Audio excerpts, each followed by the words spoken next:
Hello everyone, this is Povitra Bora. Welcome to my channel Knowledge Hub. আজি আমি class 7-ৰ lesson number 2 my native land এই যিটো এইটো এটা সাধাৰণতে কবিতা হয় এই কবিতাটোৰ বিষয়ে আমি আলোচনা কৰিম।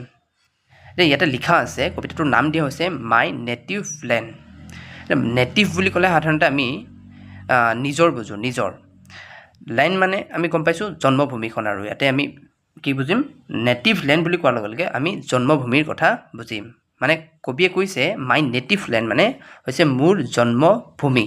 বা মোৰ জন্মভূমিখন। এতিয়া আমি কবিতাটোত পঢ়াৰ আগতে কবিতাটোতনো কি আছে অকণমান মই তোমালোকক ক'বৰ কাৰণে চেষ্টা কৰিছোঁ। সাধাৰণতে কবিতাটোত কবিয়ে বৰ্ণনা কৰিছে এজন ব্যক্তিৰ বিষয়ে, যিজন ব্যক্তি সাধাৰণতে অন্ধ হয়, তেওঁ নিজে চকুৰে দেখা নাপায়, কিন্তু তেওঁ নিজৰ সেই পৃথিৱীখনক চাবৰ কাৰণে বা পৃথিৱীখনৰ বিষয়ে জানিবৰ কাৰণে খুব বেছি ইচ্ছুক হয়। এতিয়া আমি জানো সাধাৰণতে আমি যিসকল শাৰীৰিকভাৱে যিসকল অসুস্থ মানুহ, হয়তো কাৰোবাৰ চকু নাথাকিব পাৰে, হয়তো কাৰোবাৰ কাণ নাথাকিব পাৰে, হয়তো কাৰোবাৰ হাত নাথাকিব পাৰে, ভৰি নাথাকিব পাৰে, যিয়ে নহওক আমি শাৰীৰিকভাৱে সুস্থ মানুহবিলাক তেওঁলোকৰ তুলনাত আমি যদি অকণমান হ'লেও চাওঁ, আমি ভগৱানে আমাক চাগৈ তেওঁলোকৰ তুলনাত আমি অকণমান হ'লেও তেওঁলোকতকৈ আমি অকণমান হ'লেও সৌভাগ্যৱান বুলি ক'ব পাৰোঁ, কিয়নো ভগৱানে যিহেতু আমাক সকলোবিলাক দিছে। কিন্তু আমি কেতিয়াও আমি সমাজত ডিছক্ৰিমিনেট কৰিব নালাগে, কেতিয়াও আমি ইগন'ৰ কৰিব নালাগে। তেওঁলোকেও আমাৰ এনেকুৱা বহু উদাহৰণ আছে যি শাৰীৰিকভাৱে সক্ষম নহয় কিনো জীৱনত বহুত সফলতা অৰ্জন কৰিছে। গতিকে এনেকুৱা বহুত আমাৰ সমাজত উদাহৰণ আছে। তেওঁলোককো আমি সমাজত সমান সুযোগ সুবিধা দিব লাগে, আৰু আমি আমাৰ লগতেই তেওঁলোককো আগবঢ়াই লৈ যাব লাগে। এতিয়া এই কবিতাটোত সেই অন্ধ এজন ককাৰ কথা ক'ব। সেই অন্ধ ককাজনে কবিক প্ৰশ্ন কৰে যে তেওঁৰ পৃথিৱীখন দেখিবলৈ কেনেকুৱা, আৰু কবিয়ে যিহেতু কবিয়ে এতিয়া চকু বা চকুৰ জৰিয়তে আমি যেনেকৈ দৃশ্যপট দেখা পাম, দেখুৱাই কিনিতো তেওঁক অনুভৱ কৰাব নোৱাৰে, কিন্তু তেওঁক অনুভৱৰ জৰিয়তে, কবিতাটোৰ জৰিয়তে ক'ব যে তেওঁক অনুভৱৰ জৰিয়তে তেওঁৰ পৃথিৱীখননো কেনেকুৱা সেইটো বুজাবলৈ চেষ্টা কৰিব। গতিকে আমি কবিতাটোত সেই গোটেই ককা আৰু সেই ব্যক্তিজন, যিজন ব্যক্তি অন্ধ হয়, যিজন ব্যক্তিয়ে কবিক প্ৰশ্ন কৰিছিল তেওঁৰ পৃথিৱীখনৰ বিষয়ে, কবিয়েনো তেওঁক কেনেকৈ বুজাব চেষ্টা কৰিছিল, গোটেই কথাখিনি আমি কবিতাটোৰ মাজেৰে পঢ়িবলৈ পাম। কবিতাটোৰ প্ৰথম শাৰীটোত লিখা আছে, he asked me the old men by the street, blind, lonely and poor than me, tell me what my land is like.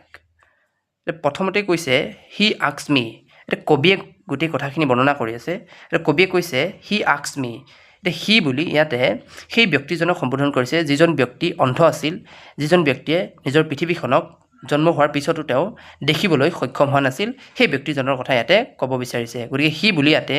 সেই ব্যক্তিজনক সম্বোধন কৰিছে যিজন ব্যক্তিয়ে কবিক প্ৰশ্ন কৰিছিল, যিজন ব্যক্তি অন্ধ আছিল, যিজন ব্যক্তিয়ে নিজৰ পৃথিৱীখন চাবলৈ সক্ষম হোৱা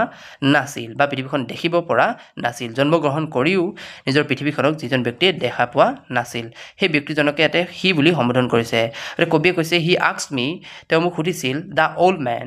সেই বুঢ়া মানুহজন, বাই দ্য ষ্ট্ৰীট, সেই ৰাস্তাৰে গৈ থকা সেই বুঢ়া মানুহজনে মোক সুধিছিল, blind, lonely and poor than me. Blind মানে হৈছে অন্ধ, লনলি মানে হৈছে অকলশৰীয়া, এণ্ড পুৱাৰ দেন মি মানে ইয়াতে কৈছে যে মোতকৈ দুখীয়া, কিন্তু ইয়াতে দুখীয়া বুলি সেই ফাইনেন্সিয়েল ষ্টেটাছটো কোৱা নাই, ইয়াতে আমাৰ শাৰীৰিক যিটো অক্ষমতা সেইটোৰ কথাহে বৰ্ণনা কৰিব বিচাৰিছে। মানে কবিয়ে ক'ব বিচাৰিছিলে যে তেওঁ যিহেতু শাৰীৰিকভাৱে সুস্থ নাছিল, গতিকে সেই চেঞ্চটো বুজাবৰ কাৰণেহে ইয়াতে পুৱাৰ দেন মি বুলি ক'ব বিচাৰিছে। গতিকে কবিয়ে কৈছে সেই অকলশৰীয়া, লনলি মানে ব্লাইণ্ড আৰু অন্ধ সেই মানুহজনে মোক সুধিছিল বুলি কৈছে, যিজন মানুহ ৰাস্তাৰে গৈ আছিল, টেল me what my land is like, কোৱাচোন মোৰ পৃথিৱীখন কেনেকুৱা। এতিয়া প্ৰথম পেৰেগ্ৰাফটো কৈছে যে কবিক সেই অন্ধ মানুহজনে, সেই অকলশৰীয়া অন্ধ ৰাস্তাৰে গৈ থকা সেই মানুহজনে সুধিছিল যে কোৱাচোন মোৰ পৃথিৱীখন দেখিবলৈ কেনেকুৱা। এতিয়া কবিয়ে তাৰপিছত সেই মানুহজনক অনুভৱৰ জৰিয়তে বুজাবৰ কাৰণে চেষ্টা কৈছিল, ব্ৰিথ ককা, আই চি ব্ৰিথ ডিপ, যে উশাহ লৈ চোৱা, ব্ৰিথ মানে জানো আমি উশাহ লোৱা, আই চিট মানে কবিয়ে কৈছিল, ব্ৰিথ ডিপ, গভীৰভাৱে উশাহ লোৱা, the warm air that remind you of your childhood friend is what your land is like। কৈছে সেই যি গৰম বতাহ তোমাৰ অনুভৱ হ'ব, ৱাৰ্ম এয়াৰ, সেই গৰম যিটো বতাহ তোমাৰ অনুভৱ হ'ব সেই বতাহে তোমাক কি কৰিব শৈশৱকালৰ তোমাৰ যি বন্ধু সেই বন্ধুৰ কথা ৰিমাইণ্ড মিনছ মনত পেলাই দিব আৰু সেয়ে হৈছে আপোনাৰ পৃথিৱীখন is what your land is like আৰু এনেকৈয়ে মানে আপোনাৰ পৃথিৱীখন গঠন হৈ আছে বা সেয়াই হৈছে আপোনাৰ পৃথিৱীখন মানে ছেকেণ্ড পেৰাগ্ৰাফটোত আমি কি ক'লে বুলি বুজি পালোঁ যে সেই কবিয়ে ককাক কৈছিল সেই ব্যক্তিজনক কৈছিল যে আপুনি গভীৰভাৱে উশাহ লৈ চাওক আৰু সেই গভীৰভাৱে যেতিয়া আপুনি উশাহ ল'ব সেই উশাহ লোৱা সময়খিনিত আপোনাৰ এক গৰম বতাহৰ অনুভৱ হ'ব সেই গৰম বতাহে আপোনাক কি কৰিব আপোনাৰ শৈশৱকালৰ বন্ধুৰ কথা মনত পেলাই দিব আৰু সেয়ে হৈছে আপোনাৰ পৃথিৱীখন ছেকেণ্ড পেৰাগ্ৰাফটোত সেইটোৱে ক'লে থাৰ্ড পেৰাগ্ৰাফটোত কৈছে the cool breeze on your face this morn after last night endless thunder and rain it's the peaceful breath of your land ঠিক আছে এই থাৰ্ড পেৰাগ্ৰাফটোত কৈছে যে ৰাতিপুৱাৰ যেতিয়া দ্য কুল ব্ৰিজ মানে মনত ৰাখিবা এতিয়া মৰ্ণ মানে ইয়াতে ৰাতিপুৱাৰ কথা কৈছে হা মৰ্ণ মানে মৰ্ণিং ডিচ মৰ্ণ মানে সেইদিনা ৰাতিপুৱা কুল ব্ৰিজ মানে হৈছে শীতল যি বতাহ কৈছে যে যোৱা নিশা আফটাৰ লাষ্ট নাইট মানে যোৱা নিশাৰ এণ্ডলেছ মানে অন্তহীন অন্ত নোহোৱা অন্তহীন থাণ্ডাৰ মানে মনত ৰাখিবা বজ্ৰপাত আমি জানো থাণ্ডাৰ বুলি ক'লে আমি বজ্ৰপাত কওঁ এণ্ড ৰেইন মানে বৰষুণ কৈছে যে যোৱা নিশাৰ অন্তহীন বজ্ৰপাত আৰু বৰষুণৰ পিছত যেতিয়া ৰাতিপুৱা আপুনি উঠিছিল সেই ৰাতিপুৱা আপোনাৰ মুখত এক শীতল বতাহ যে অনুভৱ হৈছিল সেই বতাহ সেই হৈছে কি it's the peaceful breeze of your land সেয়া হৈছে আপোনাৰ পৃথিৱীৰ শান্তিপূৰ্ণ মাটি সেইবুলি কৈছে কবিয়ে কৈছে যে যোৱা নিশা যেতিয়া অন্তহীনভাৱে যেতিয়া বজ্ৰপাত হৈছিল বৰষুণ হৈছিল তাৰপিছত ৰাতিপুৱা সময়খিনিত যেতিয়া আপোনাৰ মুখত এক মৃদু বতাহ বলিছিল ঠিক আছে সেই বতাহেই হৈছে কি আপোনাৰ পৃথিৱীখনৰ শান্তিপূৰ্ণ লেণ্ড মানে মাটি ঠিক আছে এতিয়া আমি কি বুজি পালোঁ যে কবিয়ে বুজাব বিচাৰিছে অনুভৱৰ জৰিয়তে বুজাব বিচাৰিছে যে যোৱা নিশা যেতিয়া অন্তহীনভাৱে বজ্ৰপাত দিছিল বৰষুণ হৈছিল তাৰপিছত ৰাতিপুৱা যেতিয়া আপুনি উঠিছিল ৰাতিপুৱা আপোনাৰ মুখত এক শীতল বতাহৰ অনুভৱ হৈছিল আৰু সেয়াই হৈছে আপোনাৰ পৃথিৱীখনৰ শান্তিপূৰ্ণ মাটি ঠিক আছে আৰু লগতে উশাহ ঠিক আছে নেক্সট কৈছে the contented gurgling of the little baby tied to her mother's sturdy back is the soil of which your land is made the contented মানে মনত ৰাখিবা সন্তুষ্টি আৰু গাৰ্গলিং মানে হ'ল সন্তুষ্টিত প্ৰকাশ কৰি কিনি এটা বেবীয়ে কৰা এটা চাউণ্ড ঠিক আছে ইয়াতে পিছফালে তোমালোকৰ লিখা আছে কণ্টেণ্টেড আৰু বাকী তোমাৰ মিনিংছবিলাক ইয়াতে লিখা আছে কণ্টেণ্টেড মানে হৈছে ছেটিছফাইড আৰু গাৰ্গলিং মানে হৈছে এ হেপী চাউণ্ড মেড বাই বেবিজ হা ইয়াতে মিষ্টেকলি হেৰি হৈ আছে মেটচ হৈ আছে গাৰ্গলিং মানে হৈছে এ হেপী চাউণ্ড মেড বাই বেবিজ এই সৰু সৰু